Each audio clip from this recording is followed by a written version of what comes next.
کفار مکہ نے باقاعدہ مطالبہ کیا، اے اللہ اگر تیرا یہ رسول سچا ہے فامطر علینا حجارۃ من السماء، تو آسمان سے ہمارے اوپر پتھر نازل کر۔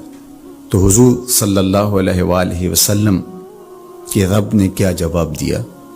وما کان اللہ لیعذبہم وانت فیہم، محبوب اللہ کی یہ شان نہیں ہے کہ تو ان کے اندر رہتا ہو اور میں ان پر عذاب نازل کروں۔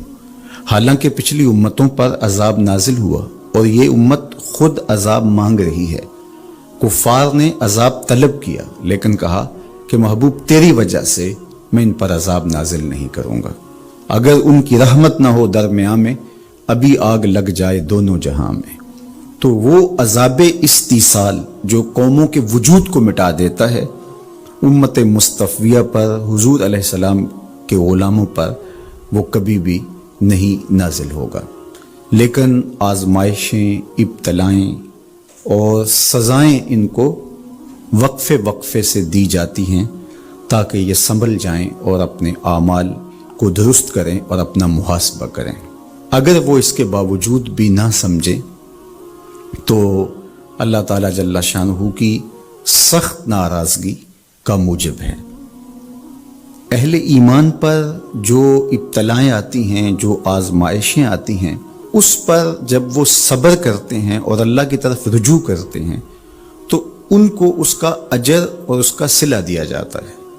حضور نبی رحمت صلی اللہ علیہ وآلہ وسلم نے ارشاد فرمایا کہ مومن کے پاؤں میں کانٹا بھی چبھتا ہے تو وہ بھی اس کے گناہوں کا کفارہ بنتا ہے، وہ بھی اس کے لیے بہتری کا ضامن بن جاتا ہے۔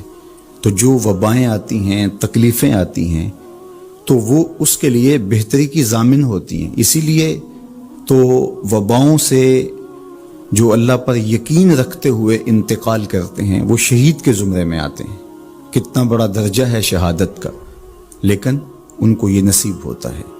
وہ اپنے آپ کا محاسبہ کرتے ہیں۔ کیسے ہمیں پتہ چلے کہ جو مصیبت ہمارے اوپر آئی ہے وہ سزا ہے یا ابتلا ہے؟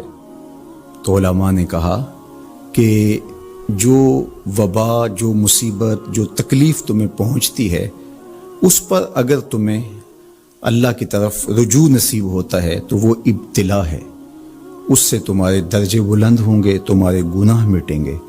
اور اگر ان آزمائشوں، ان امتحانات اور ان وباؤں کے باوجود بھی تمہارا اللہ کی طرف رجوع نہیں ہوتا اور تم اسی طرح اپنی زندگی کو گزارتے ہو جس طرح اس سے قبل گزارتے ہو تو وہ تمہارے لیے سزا ہے۔ تو مجھے اور آپ کو اس موقع پر دیکھنا ہوگا کہ ہم کس مرحلے سے گزر رہے ہیں، ہماری کیفیت باطن کیا ہے۔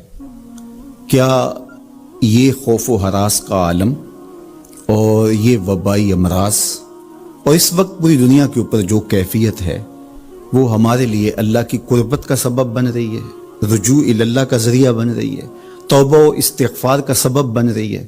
ہم اللہ تعالیٰ جل شانہ کی قربت حاصل کرنے کے لیے کوشاں ہو گئے ہیں، یا کہ ہمارے رویے، ہمارا طرز زندگی اور ہمارا انداز معاشرت بالکل تبدیل نہیں ہوا اور ہم جس طرح کی زندگی پہلے گزار رہے تھے اس طرح کی ہی زندگی بسر کر رہے ہیں؟